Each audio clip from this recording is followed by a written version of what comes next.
Hello everybody and welcome back to my channel for a brand new video on F1 2020, and we're back for episode number 5, if I'm correct, actually number 6 for the F1 2020 My Team Karimo, where we're bringing loaders back to the top of the F1 Championship. And as you can see right here, it's the 4th of May, and in 3 days we're going to Spain for the Spanish Grand Prix. So one of my favorite tracks of all time on the F1 games. I tend to do very well around here, but most of the times we don't do very well, and I know it's probably a factor of lag, or the AI is actually quite strong here. I think the AI is quite strong here, but still I feel like my driving skills could take me up to the points yet again. As you can see, we're going to be choosing the driver promotions filming for the 2 days that we have remaining. We're also going to be getting a brand new upgrade here for Spain, which is an engine department upgrade that we did. I think something with a reshaped combustion or something like that, but after that we didn't really have anything else to do. We just went on and did the practice sessions, and it actually went quite well in my opinion. I think we did quite well. I think I got perfect results on almost everything, but that's a little bit of an introduction to the track, doing the track monetization test, getting that green thing there for no reason, just couldn't turn in. But yeah, I would find my grips later on to the practice sessions. Of course, track monetization is the introduction and you're not really used into it, but still got the perfect result on lap number 1. Got a few green corners and all that, but overall, as you can see, we had perfect results here on all the programs, and that was a perfect practice session that we could have had. Complete all the objectives, complete the race strategy, qualifying pace test. We're supposed to qualify on 7th. I have high doubts about that, but still, let's just trust the thing there. We got ERS, fuel, tire management, and track monetization test completed. And as you can see here, by the end of practice 2, we were only 14th, and that actual 7th estimated position had me wondering, is this actually, you know, on point? Is this a good estimation, or is it just a little bit of wrong estimation, let's just call it. But Alazy was down on 18th, I was up on 14th. Of course, I was much faster than him yet again, but you know, time for the interviews. Today. Let's have your take on it. You really put a lot of effort into practice today. Are you testing new components? Of course, we're testing new components almost every single weekend, I would say. But yeah, we're trying to upgrade the car as fast as possible. Do the best we can to bring the team back where it belongs. So, yeah. How do you feel this season is going for you? Is the car competitive? It is.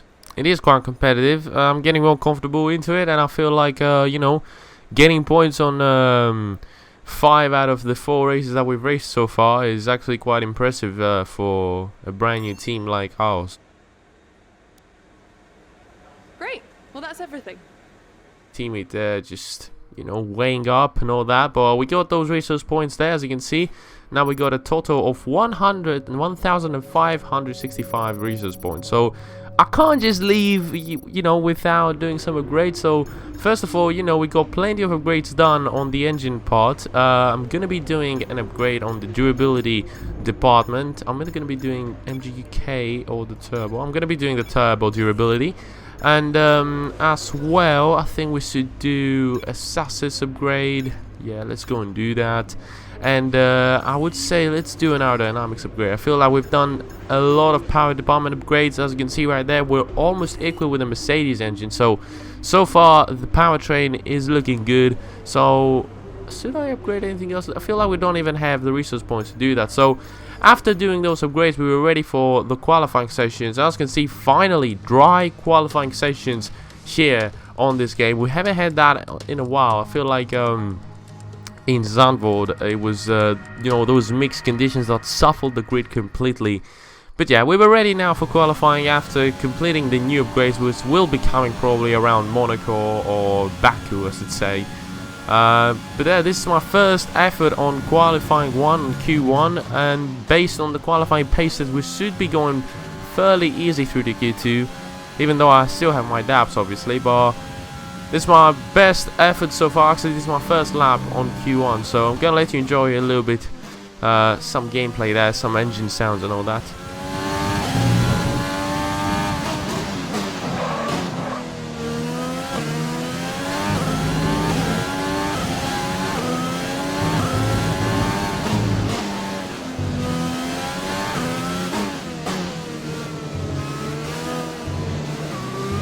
As you can see, it was a fairly decent lap, but it was very slow in my opinion. So I went actually into the pit stops yet again. This was only a 1:17 point something if I'm correct. But yeah, it wasn't a very strong lap in my opinion. So I went on a fresh set of softs. I was only ahead of Latifi, so that's not a good sign of things. And I was also behind my teammate, so I knew that was a slow lap. I went for a new set of softs and actually did this lap, and that was my best effort on Q1 here in Spain. So I'm gonna let you enjoy this lap. It's actually quite a decent lap, so take a ride with me.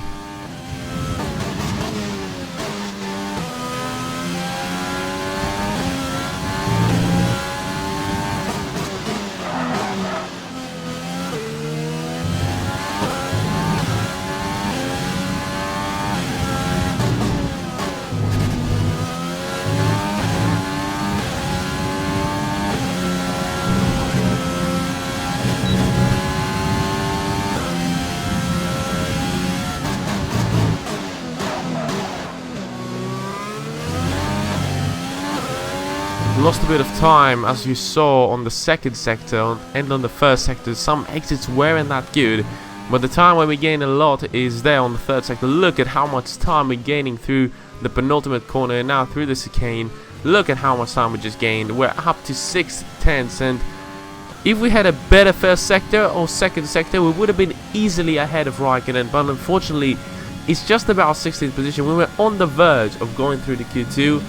And unfortunately, by the end of the session, I would see myself dropping down to P19 and Raikkonen dropping down to P60. So it was that margin, those 2/10s there, we could have gained on the exits of the first sector and all that. That would have put us through the Q2. But unfortunately, it was a wrong estimation. The car just didn't have the speed, let's just say, to go through the Q2. The Alfa Romeos, the Haas were faster. We're currently the second slowest team, just like the performance comparison that we get from Jeff every now and then. But you know, back to reality, starting from 19th position on the grid, at least we're ahead of our teammate, only by 3/10, which is something we haven't seen in a while. But yeah, this is going to be our lowest starting position since Bahrain, if I'm correct. So wish me luck for the race. Let's do this. The Spanish Grand Prix has been a permanent fixture on the Formula One calendar for over 30 years now, and for good reason.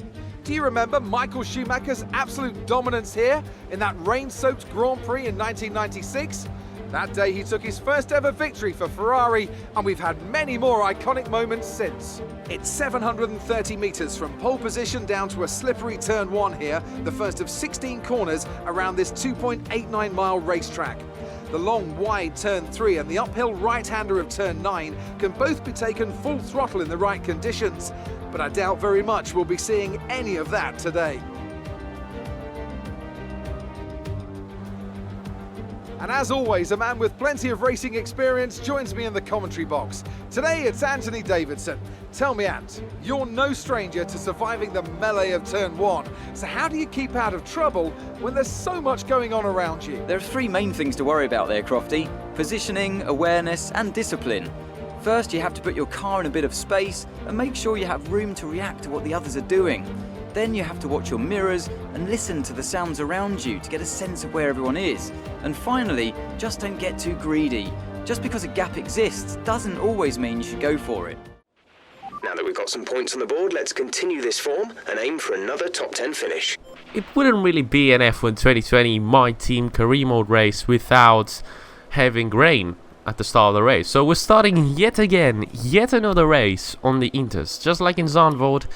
Can we get the strategy right this time around? We'll see. But yeah, there's no really a reason to look at the strategy. But as you can see, the 3/7 of the race, it's going to be raining. So I don't know when the rain is going to be stopping. I know that the time now is for Inters, and we're going to be having yet again a wet start. And Sainz has got a 10th place penalty, so he's starting 17th. But Perez also got a 10th place penalty. So both me and Alazy were promoted up to 18th and 19th respectively, so it's quite decent. Now we're starting ahead of a Racing Point and we're only one position behind the McLaren. So yeah, that's actually quite decent to see. But formation lap has just started. Let's get ready for the start here on the grid. But yeah, wet start yet again. I don't tend to do very well on wet starts, to be honest with you. So I don't know what is going to happen. Well, let's just do the formation lap. Let's see how the Inters feel. And yeah, we're going to be very cautious, especially onto lap number 1. Just to not really get our chances destroyed and retire from a race, you know.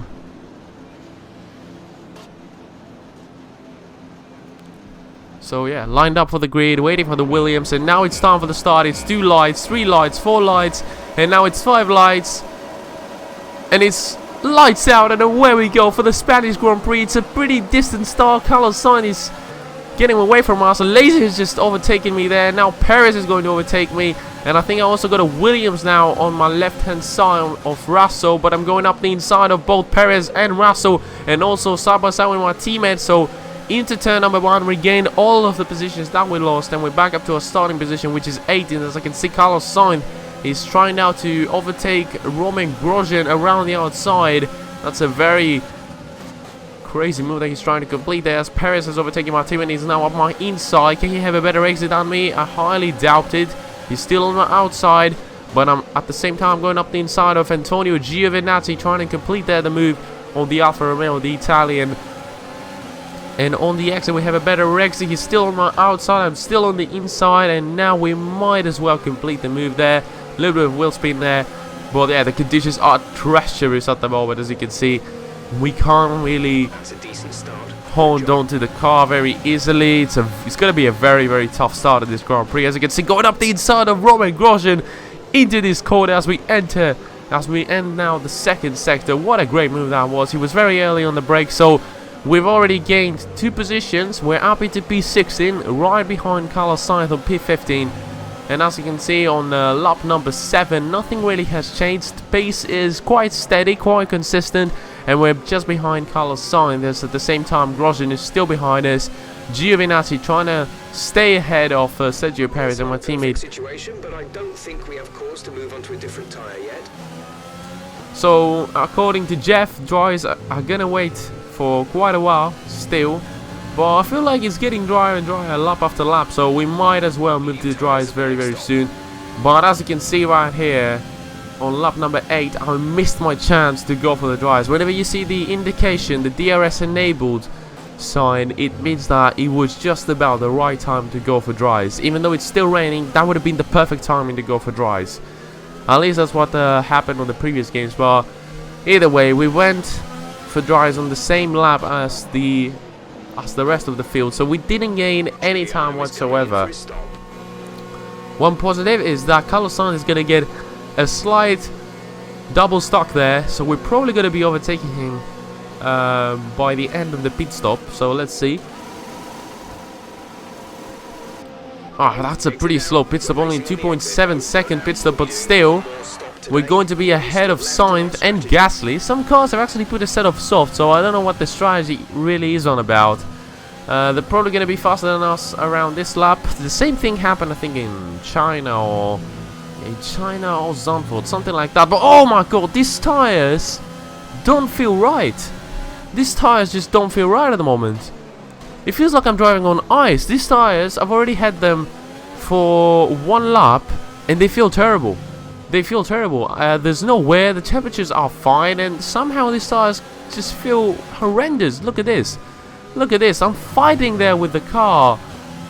I'm already on lap number 10. I also made a mistake there. Completely lost my areas, completely forgot the overtake button, and now we really have no ERS to defend from Gasly. Very amateur mistake there, completely forgot the overtake button on. But that's going to be a position down now, down into P15 all of a sudden. But the tires feel horrendous. I don't know what is up with these tires, but no, it's not looking good, Jeff. It's not looking good at all. These tires just don't feel the same. It's lap number 10. I've had these tires for 2 laps, and these tires just completely feel like I'm driving on ice. And Pierre Gasly has an engine issue. He's going to retire the car just about when he made a move on me. Please be a safety car, because I can't drive with those tires. I'm not going to pit, but please let it be a safety car. Pierre Gasly's out of the session, and yes, it is a safety car right there. Exactly what I needed, because if we were to drive with these tires for any longer, we need to walk these tires out, because at the moment I might finish last with these tires. These tires are just horrendous. I don't know what is wrong with them, but thank God. One more stop to go. I'm still gonna go on a set of mediums. It's the perfect strategy. 2 sets of mediums till the end of the race. That's how my strategies tend to work on mixed conditions. But what the actual heck is that set of mediums doing? As the safety car goes in on this lap, getting ready. P14 behind Kimi Räikkönen on a set of softs, and behind us is Sergio Perez with a Mercedes engine. So he could actually well and truly go for a move on me on lap number 13. Couldn't get the perfect exit there, but still we got the ERS management up there with us. So the ERS is fully deployed, and now Sergio Perez is going to try and go around the outside, make he complete the move around the outside into turn number 1. He locks up his front right tire, so that's not going to help him out to complete this move. We're still on P14, and right ahead of us is Kimi Räikkönen sort of soft, so his softs might wear out very soon, or he might actually beat.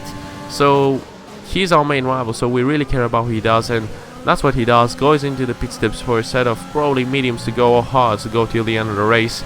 I don't know about the strategy. My teammate is probably following the same strategy. For whatever reason, he still chooses the soft tires after been compromising his race results for so long. But as you can see, Sergio Perez is right behind me still. Nothing has changed. We're still in a fight with Sergio Perez and Carlos Sainz to try and stay ahead of them. We're currently on P13. Points are looking quite off our targets, did I say? And right in front of us is Kevin Magnussen, which we're going to be fighting yet again. Just like in Zandvoort, I feel like on the final laps we're going to be having a fight with Kevin Magnussen. The gap is not too huge. It's below 2 seconds, and we're setting personal fastest lap. So but the pace is good. The pace is good, and at the same time, by breaking the slip stemming from Sergio Perez, we are defending against him. So at the same time, trying to catch up with Kevin Magnussen, and Sergio Perez and Carlos Sainz are going into the pit stops for their undercut. And my pit window is opening right now. At the same time, we can see a Mercedes and a Ferrari pitting. Lewis Hamilton and Sargent are going to go into a set of hards to end the race with it. I don't know why they didn't choose a set of mediums. Somehow they just didn't want to choose a set of mediums to be faster. If I was Leclerc, I would do that to try and attack Hamilton on the final laps, but okay. It's their race, you know, I'm not gonna choosing this strategy, but the gap from Magnussen has been the same for quite a long, so I need to wait for my next set of mediums to see what is gonna happen with my fight between Kevin and me. But my main question is the undercut gonna work for both Sainz and Perez? I'm gonna be pitting on this lap, of course. I'm not gonna be letting them with a 2-lap undercut. This baller can go to hell. But into the pit stops, lap number 21. I'm gonna be going for a set of mediums on lap number 22 actually, and going for an 11-lap stint on a fresh set of mediums. So let's see how this one is gonna go. I'm really stressful about what is gonna happen now with the Carlos Sainz and Sergio Perez. Are they gonna be ahead of us? And also, are we gonna close down the gap from Kevin Magnussen? It's a very fast pit stop, a 2.4-second pit stop. That's much better than the first one. And let's see now, the gap from Magnussen is the same, and I think that's Carlos Sainz who's just overtaken in the pit stops Sergio Perez, and these tires already feel better. Nothing like the first set of mediums we were put on. That first set of mediums was probably broken. I'm not even joking. And with 8 laps to go, as you can see, we've dropped down the gap from Kevin Magnussen down into 5/10. So at the same time, Daniel Kvyat is right ahead with on a set of hards. I don't know what his pace is like and what his tire wear is like, but I think he's going to be going till the end of the race, and we're probably not going to be able to overtake him. But our main target for the time being is Kevin Magnussen. We have DRS for the first time now, and the backstay is not going to be enough. Can we overtake him into the start-finish straight? We're not close enough, and I'm not going to go for a dive. We have the pace to get closer to Kevin. The one problem with the Barcelona circuit here in Spain is the dirty air. As you can see here, there's so much dirty air being produced here on this track, and that's probably one of the main reasons there's not a lot of overtaking opportunities around this track, because whenever you exit to the start finish straight or the back straight, there's so much understeer due to the dirty air that the gap from the car head is increasing just about when you enter the straight, so you don't have the right gap to try and go for a move. So that's a little bit frustrating, but this time around we get a better exit. The gap is down to 3/10 now, 2/10, ERS on, DRS is also on. He goes to the outside, tries to close there to the outside, but around the outside, completing a very fair and square move on Kevin Magnussen up into P12. Next car up ahead is Donald Clear with only 5 laps to go. I highly doubt we're going to be getting him anytime soon, but we're looking very good for the time being, up into P12. Of course, this position isn't giving us any points whatsoever, but still, it's a very decent race, considering we started the race from 18th position, completed plenty of moves, and also this set of mediums actually feels quite good for the time being. But the gap from Daniel is 1.6, 1.5 seconds. It's around there. But on lap number 10, as you can see, we were getting closer and closer to Daniel Kvyat. We were trying to push as much as we could. I have to admit, I destroyed my tires trying to go for the move on Daniel, even though it wouldn't really give us anything apart from 11th position. It doesn't give us points. The next car up ahead, who was in the top 10 for the points, was Lance Stroll, and he was 4 point something seconds ahead. So the gap was increasing. I couldn't catch up to Daniel there, as you can see, and that actually gave a chance there to Kevin Magnussen, Carlos Sainz and Sergio Perez to close down the gap from him, because I completely destroyed my tires trying to catch up with Daniel Kvyat. As you can see there, look at that tire where there pushed my car to the limits trying to close down my gap from Daniel Kvyat. But of course, he was on a set of hards. His tires would never wear out as we were reaching the final stages of this race. But I had to defend now from Kevin Magnussen, the car that we were much faster than and we overtook. Lewis Hamilton sets the fastest lap and at the same time wins the Spanish Grand Prix. Yet another victory for Lewis Hamilton on this career mode. And the gap from Magnussen is quite safe, as you can see right here. He couldn't attack us on the back straight. So that's the race for us. That's going to be our race, 12th position. Also had an issue with the gearbox there. So I don't know, that could have been also a reason which we couldn't actually go and fight with Kvyat. But no, this is not going to be my excuse. We're probably going to be changing our gearbox for Monaco. We've done 6 races with it, so no penalty for changing our gearbox. But across the finish line, across the final corner and across the finish line, it's going to be 12th position here in Spain, and a very good race. Race over. Take care of the car on the way in. A very consistent race. By all means, we didn't get any points, but we're going to be getting the driver of the day yet again. If you take it into consideration, we gained 6 positions in the race, so that's a very good race. They've done it then. A spectacular victory here in Spain and a massive confidence boost going into the next race.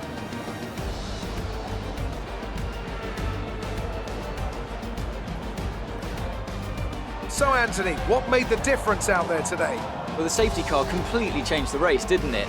It's hard to say exactly what would have happened without it, but there's no question that they came out of that situation in a good position. And I can see the drivers starting to approach the podium for the victory celebrations. A real team victory today. Everybody played their part. Congratulations then to Mercedes, your race winners today. So that's the race. Lewis Hamilton won, Charles Leclerc on 2nd position if I'm correct, and also Max Verstappen on the podium with the Red Bull. Actually no, Verstappen was 2nd and Leclerc was 3rd. I didn't pay attention to the podium, but we got the driver of the day, and like, it was a decent race. You know, we didn't get points where we were used to getting points in China, Australia, Zandvoort. You know, we got points on plenty of races, and I still want to fight for points. Don't get me wrong, but 12th position, starting from 18th, and my teammate completely messed up his race once again. Why go for the 3-stop on that set of softs? Why try and go on a set of softs? Same, Kimi Räikkönen had the same strategy. Look at him, dropped down to 19th. My teammate started on 19th, dropped down to 21st for no reason whatsoever. He could have had such a good race, but he chose once again the soft tires. I can't really blame him at that point. Like, the strategy that the team is choosing for him is terrible. I don't know what is going on with the team, but the strategy he's choosing are just horrendous. Like, just terrible strategies overall. Great work out there today. Let's have your thoughts. You gained a lot of positions during the race, didn't you? I did. 6 positions gained. A lot of them gained through the pit stops phase. And on the start, 2 positions gained on the start, and 1 position gained on from Magnussen later on. It's safe to say you're smashing everyone's expectations, isn't it? Didn't get points on this one, but still managed to get a good result, so yeah, I'd say that. The weather was miserable today, but do you feel this was an advantage for you? not an advantage, but not a disadvantage as well. I feel like I was on the same pace with the rest of the drivers in this one. Great. Well, that's everything. So yeah, a very consistent race. We beat our rival Kimi Raikkonen.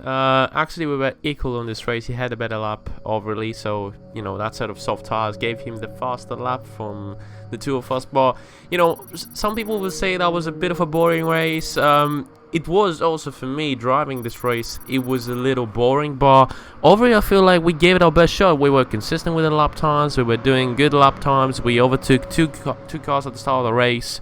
We had a pretty decent recovery from a bad start, and we also overtook Kevin Magnussen, just like we did on Zandvoort on the final laps. And you know, I had that bad set of mediums. First set of mediums was terrible. I don't know what was that. I feel like Cody's need to give some answers for that. But yeah, next up we got the Monaco Grand Prix. Of course, I got plenty of money to upgrade my facilities and to have some upgrades on the R&D. But I'm gonna be doing those things on the next episode, which is probably gonna be coming even tomorrow or whenever I want to post F1 2020 again, because I got WRC8, SLRE and ACC all ready and recorded. So it depends on what you want, guys. So tell me down in the comments below what videos you want to see in the channel. Do you want to see more F1 2020, because you've been supporting quite a lot? But yeah, about that, if you want to see more F1 2020 content, make sure you like the video if you enjoyed it. Make sure you share this video with any of your friends that are looking for F1 2020 content.